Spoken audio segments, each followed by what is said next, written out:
ప్రస్తుతం మనతో పాటు ప్రముఖ ఆధ్యాత్మికవేత్త, వేదిక్ ఆస్ట్రాలజర్ గోనుగంట్ల సురేష్ బాబు గారు ఉన్నారు. గురువుగారితో మాట్లాడేద్దాం. నమస్కారం గురుగారు. మణికంఠ గారు నమస్కారం అండి. గురుగారు, ఫిబ్రవరి మాసం విశేషంగా మిథున రాశి వాళ్ళకి ఈ నెల ఎటువంటి ఫలితాలు ఉంటాయంటారు? ఈ నెలలో మనకి మహాశివరాత్రి ఉంది. పంచగ్రహ కూటమి తాలూకు ప్రభావం వీళ్ళకి ఏమన్నా ప్లస్ ఉంటుందా, మైనస్ ఉంటుందా? ఎటువంటి జాగ్రత్తలు తీసుకోవాలి ఈ మాసం వీళ్ళు? ఓం గం గణపతయే నమః. స్వర్ణలక్ష్మి నమస్తే అస్తు పరబ్రహ్మ స్వరూపిణి రాజ్యం దేహి ధనం దేహి సర్వకామాంచ దేహి మే. ఈ వీడియో చూస్తున్న ప్రతి ఒక్కళ్ళకి గణపతి దేవుని యొక్క కృప వల్ల ఎలాంటి ఆటంకాలు లేకుండా ఉండాలని, ఈ రాశి ప్రతి ఒక్కళ్ళకి స్వర్ణలక్ష్మి అమ్మవారి యొక్క కృపా కటాక్షం కలగాలి, ప్రతి ఒక్కళ్ళకి ఆత్మానందం కలగాలి. పరబ్రహ్మ స్వరూపిణి అంటారు అనమాట. పరబ్రహ్మ స్వరూపిణి అనగా బ్రహ్మతత్వం కలిగి ఉండాలి. ఎప్పుడైతే బ్రహ్మతత్వం కలిగి ఉంటారో ఆనందంగా ఉంటారు. ఫస్ట్ అదేదో కాదు, ఆనందంగా ఉండటమే పరబ్రహ్మతత్వం అని చెప్తూ ఉంటారు. తర్వాత వెంటనే ఈ రాశి వాళ్ళకి ప్రతి ఒక్కరికి రాజ్యం అంటే వీళ్ళకి అధికారంగా ఉండాలి. వీళ్ళంతా సి లెవెల్ పొజిషన్ అవ్వాలి, మిడ్ లెవెల్ పొజిషన్ అవ్వాలి, రాజకీయ నాయకులు అవ్వాలి, గొప్ప గొప్ప రాజకీయ నాయకులు అవ్వాలని చెప్పేసి మనం కోరుకుని, దీంతోపాటు ధనం, విపరీతమైన ధనం వీళ్ళు ఇంటి నిండా ఉండాలి. అంతేకాకుండా సర్వకామార్థ సిద్ధియే. ఈ ప్రతి ఒక్కరికి ప్రతి ఒక్క కోరిక, ఎలాంటి చిన్న కోరికన కానీ అమ్మవారి వాళ్ళ కృప కటాక్షం వల్ల వాళ్ళకి ఆ కోరికలన్నీ నెరవాలని చెప్పేసి మిథున రాశి వాళ్ళతో హ్యాపీగా ఉండాలని మనం కోరుకున్నామండి. 2026 సంవత్సరంలో మిథున రాశి వాళ్ళు అందులో ఫిబ్రవరి మంత్లో చూసుకుంటే మహాభాగ్య యోగం అంటే శుక్రుని వాళ్ళకి మహాభాగ్య యోగం రాబోతూ ఉంటుంది. చక్కగా అనుకోని విధంగా ఆపర్చునిటీస్ అన్నీ కలిసి వస్తాయి. ఒక్క ఓపెన్ సెంటెన్స్లో కొంచెం చేంజెస్ సహజంగా ఛాలెంజెస్ కూడా ఉంటాయి, అవి మనం చూద్దాం. బట్ ఓవరాల్గా మేజర్ డామినెంట్ ఏంటంటే పాజిటివ్గా ఉంటుందని గమనించుకోవాలి. ఇందులో మనం చూసుకుంటే మృగశిర 3-4 పాదాలు, ఆరుద్ర 1-2-3-4 పాదాలు, పునర్వసు 1-2-3 పాదాలు అంతా మిథున రాశిలో ఉంటారు. పేరు బలం కనుక చూసుకుంటే కా, కీ, కు, క్నం, కా, కో, హా అనే లెటర్స్ అంతా మిథున రాశిలో ఉంటారు. మనం గ్రహస్థితి అంటే ఎప్పుడు ఏ గ్రహాలు మారుతూ ఉన్నాయి తెలుసుకుంటే 3వ తారీఖు బుధుడు, తర్వాత 6వ తారీఖు శుక్రుడు, 13 సూర్యుడు, 23వ తారీఖు మంత్ ఎండ్లో మనకి కుజుడు మారుతూ ఉన్నారు. అంటే ఆల్మోస్ట్ ఒక్కొక్క వీక్ ఒక్కొక్క గ్రహం మారుతున్నారని మనం గమనించుకోవాలి. ఈ గ్రహం మార్పులు ఓవరాల్గా చూసుకుంటే వీళ్ళకి పాజిటివ్గా ఉంటుందండి. కొన్ని గ్రహాలు కొన్ని ఛాలెంజెస్ కూడా విసురుతూ ఉంటాయి. అవేందో మనం తెలుసుకుంటే జాగ్రత్తగా ఉంటే సరిపోతుంది. ముఖ్యంగా మనకి మహర్షులు ఏం చెప్తారంటే లఘు గోచారము సూక్ష్మ గోచారం అని ఒక బ్యూటిఫుల్ కాన్సెప్ట్ డెవలప్ చేసి మనకి ఇచ్చేసారు. తెలుసుకోవడానికి వెరీ సింపుల్ వర్డ్స్లో హోల్ మంత్ అంతా తెలుసుకోవచ్చు. సంస్కృతంలో ఉన్న బ్యూటీ ఏంటంటే చిన్న చిన్న వర్డ్స్లో పెద్ద పెద్ద మీనింగ్స్ అన్నీ అందులో ఉంటారు. సూత్రాలు అంటారు. వీళ్ళకి ఎలా ఉంటుందంటే ద్వేషామృతిం విఘ్నం స్త్రీ సుఖాప్తి అంటారు. అంటే వీళ్ళకి ద్వేషపూరితంగా వాతావరణం ఉన్నప్పటికి కానీ చక్కగా దాన్ని బయటికి చేంజ్ చేసుకుని వస్తారు. తర్వాత వీళ్ళకి చేసే పనుల్లో ఆటంకాలు ఉన్నా కానీ అధిగమించి ముందుకు వెళ్ళిపోతారు. తర్వాత ఓవరాల్గా చూసుకుంటే వీళ్ళకి ప్రాస్పరిటీ ఉంటుంది, గ్రోత్ ఉంటుంది అని చెప్పుకోవాలి. ఇది ఓవరాల్గా మనకి 3 ముక్కల్లో చూసుకుంటే అంటే గ్రోత్ ఉంటుంది, చక్కగా ఉంటారు, అయితే ఆటంకాలు ఉంటాయి, ఓవర్ చేసుకుని వెళ్ళిపోతారు. వీళ్ళ చుట్టూ ద్వేషించబడే వాతావరణం ఉంటుంది. అంటే వీళ్ళ ఎదుగుదల చూసి ఆబ్వియస్లీ సహజంగా ఎదిగినప్పుడే వస్తారు, లాగుండి ఎందుకు వస్తారు? మనకి లేనప్పుడు అందరు చూసి పారిపోతారు, ఉన్నప్పుడే కదా వచ్చేది. ఏదో విధంగా వీళ్ళని పాడు చేసి పోదాం, ఏదో ఒక నిందలేద్దామని చూస్తూ ఉంటారు కదా. కాకపోతే వీళ్ళది మిథున రాశి కదండి, ఇంటెలిజెంట్, బుధుడు అధిపతి, అంత ఈజీ పీపుల్ కాదు వీళ్ళు, చాలా షార్ప్ పీపుల్ వీళ్ళు. అందుకని సూర్యుడు వీళ్ళకి 9వ స్థానంలో ఉంటే వెరీ ఇంట్రెస్టింగ్గా ఉంటుందండి. ఈ రాశి వాళ్ళందరూ నాకు తెలుసుకోవాలి. సూర్యుడు 9వ ఇంట్లో ఉంటే ఏమవుతుందంటే పాపం నిందాపరాధ అంటే వీళ్ళు ఏ తప్పు చేయరు, వీళ్ళ మీద నిందలేస్తానికి రెడీగా కూర్చొని ఉంటారు జనాలు. ఇది గమనించుకోవాలి. 2 కలహం నిర్దోషచ్చ, వీళ్ళు ఎలాంటి దోషం ఉండదు కానీ కావాలని చెప్పేసి గొడవ పెట్టుకునే వాళ్ళు ఉంటారు. ధనక్షయ, ఈ టైంలో ధనాన్ని కోల్పోయే అవకాశం ఎక్కువగా ఉంటుంది, కొంచెం జాగ్రత్తగా ఉండాలి. బట్ ఏదైనా కనుక పని చేస్తే మంచి ఉద్దేశంతో చెయ్యాలి అని అనుకుంటే దానికి సరైన గుర్తింపు రాదు.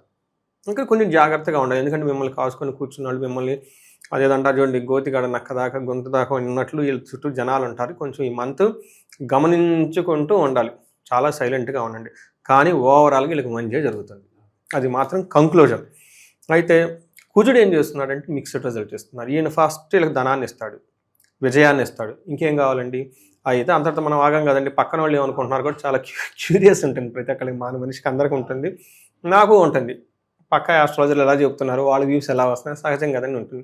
ఇక్కడ ఏమవుతుందంటేనండి స్థాననాశన రుణచ్ఛేద కసారోగ పీడనం అంటారు. అంటే అప్పులు గనుక ఎవరైనా చేస్తుంటే అప్పులు వాళ్ళు వచ్చేసి వీళ్ళ మీద కొంచెం జాగ్రత్తగా ఇబ్బంది పెట్టే అవకాశం ఎక్కువగా ఉంటుంది.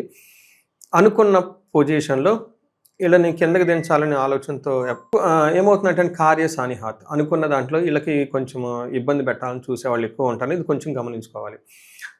ఇందాక ఫస్ట్‌లో మీకు చెప్పాను మహాభాగ్య యోగం పట్టబోతుంది అని. ఎందుకు అన్నానంటే శుక్రుడు 9వ స్థానంలో ఉంటే మహాభాగ్య యోగం అంటారు జన్మ జాతకంలో. గోచారంలో కూడాను చక్కగా ఉంటుంది. శుభగ్రహాలు 9వ స్థానంలో ఉంటే గురువుల మాట వింటారు, ఆధ్యాత్మిక బాగుంటారు, ఫాదర్‌గా బాగుంటుంది, తీర్థయాత్రలు చేస్తారు, గుళ్ళు తిరుగుతారు. చూడండి భాగ్యం అంటే అదే కదండి, ఇంకేముంటుందండి? భాగ్యం అంటే లక్ ఏంటంటే ఎల్లని చూస్తే కదా, ఇంక అంతకుమించిన అదృష్టం ఏముంటుందండి? ఎవ్రీడే మీ మొహమొహాలు చూసుకునేది ఏముంటుంది? దేవుడి మొహం చూస్తే కదా అదృష్టం ఉండేది.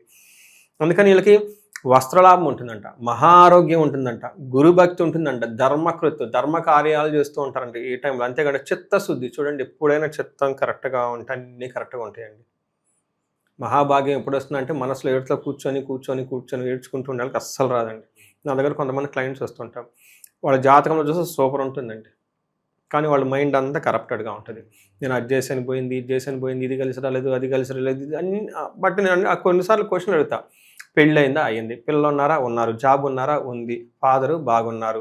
చుట్టాలు బాగున్నారా? బాగున్నారు. ఇంకా ప్రాబ్లం ఏంటి? అన్నీ ఉన్నాయి కదా, ఇంకేం కావాలి? కానీ వీళ్ళన్నీ లేనట్టు ఫీల్ అయిపోయి తెగ బాధపడిపోతుంటారు అనమాట. వీళ్ళు కొంతమంది. అందుకని ఎప్పుడు ఇంట్యూషన్ క్లీన్గా ఉంటే, హ్యాపీగా ఉంటే, బ్లిస్ఫుల్గా ఉంటే అన్నీ వచ్చేస్తాయి అనమాట. ఏడ్చుకుంటూ కూర్చున్న వాళ్ళకి ఏడుపే వచ్చేస్తుంది. అందుకని అభిష్టార్థ అనుకున్న పనులను చక్కగా చేసుకుంటూ ఉంటారు. ఇంకొక ముఖ్యమైన విషయం, లవ్, రొమాన్స్ చాలా ఇంపార్టెంట్ కదండి. సో ఇలా రిలేషన్షిప్స్ ఏదైనా ఉన్నా వాళ్ళకు కూడా చాలా చక్కగా ఉంటుంది. ఒక స్టెప్ వాళ్ళ ఈ లవ్ రిలేటెడ్ మ్యాటరు లేదంటే మనం ఉంటే నెక్స్ట్ స్టెప్ ముందుకు వెళ్ళిపోయే అవకాశం ఎక్కువగా ఉంటుంది. పెళ్ళి వాటికి సంబంధించి ఇంకా లాంగ్ రన్ కమిట్మెంట్లు ఏమైనా ఉంటే ఈ టైంలో వీళ్ళకి చాలా బాగుంటుందని గమనించుకోవాలి. ఇది మనం ఓవరాల్గా చూసుకుంటే ఈ రాశి వాళ్ళకి బాగుందని చెప్పుకోవాలి. ఓకే. ఇక ఈ రాశిలో ఏ నక్షత్రాలు ఉంటారు, వాళ్ళకి ఎలా ఉండదు? ఇది మనం నక్షత్రాలు మృగశిర, ఆరుద్ర, పునర్వసం చక్కగా చెప్పుకున్నామండి. వీళ్ళకి ఈ రాశులు వాళ్ళకి చూసుకుంటే మృగశిర వాళ్ళకి, ఆరుద్ర వాళ్ళకి, పునర్వసు వాళ్ళకి గాయాలయ్యే అవకాశం ఎక్కువ ఉంటుంది. కొంచెం జాగ్రత్తగా ఉండాలి. అలానే కాకుండా సుఖనాశనం అని చెబుతారు. శత్రువులు ఉంటారు కాబట్టి న్యాచురల్గా ఇంకెక్కడ ఉంటుందండి, అంటే అవన్నీ బై ప్రొడక్ట్స్ ఆఫ్ అందులో మనం చెప్పుకోవచ్చు. బట్ ఓవరాల్గా చూసుకుంటే సక్సెస్ఫుల్గా ఉంటుంది, విజయం ఉంటుంది, అన్ని పనులు చేసుకుంటూ ఉంటారు. ఒక్క విషయంలో మాత్రం కొంచెం జాగ్రత్తగా ఉండాలి, అతిగా భయపడుతూ ఉంటారు. కొంచెం ఎక్కువగా ఏదైనా జరిగితే భయపడని అవసరం ఏం లేదు, అంతా ఓవరాల్గా బాగుంటుంది. ఈ టైంలో ఫారిన్ వెళ్ళాలనుకున్న వాళ్ళకి, లేదంటే అవుట్ స్టేషన్కి వెళ్ళాలనుకున్న వాళ్ళకి, ట్రాన్స్ఫర్కి వెళ్ళాలనుకున్న వాళ్ళకి బాగుంటుందని గమనించుకోవాలి. ఎటువంటి పరిహారాలు చేసుకుంటే బాగుంటుంది? అలాగే మనకి ఎగ్జామ్ సీజన్ నడుస్తుంది, స్టూడెంట్స్ కూడా వాళ్ళు అనుకున్న ఫలితాలు వాళ్ళకి దక్కాలంటే ప్రత్యేకంగా ఏమైనా పరిహారం వాళ్ళకు కూడా తెలియజేయండి. సో బాగా మంచిది రిమైండ్ చేశారండి నాకు. ఐ అప్రిషియేట్, ఎందుకంటే సమయానికి కూడా, అందుకని యాంకర్ ఉండాలంట, లేదంటే మేము చెప్పలేం. టయానికి మనం చూసుకున్నారనుకోండి, ఇది ఎగ్జామ్స్ టైం, మా బాబు కూడా చదువుతున్నాడు.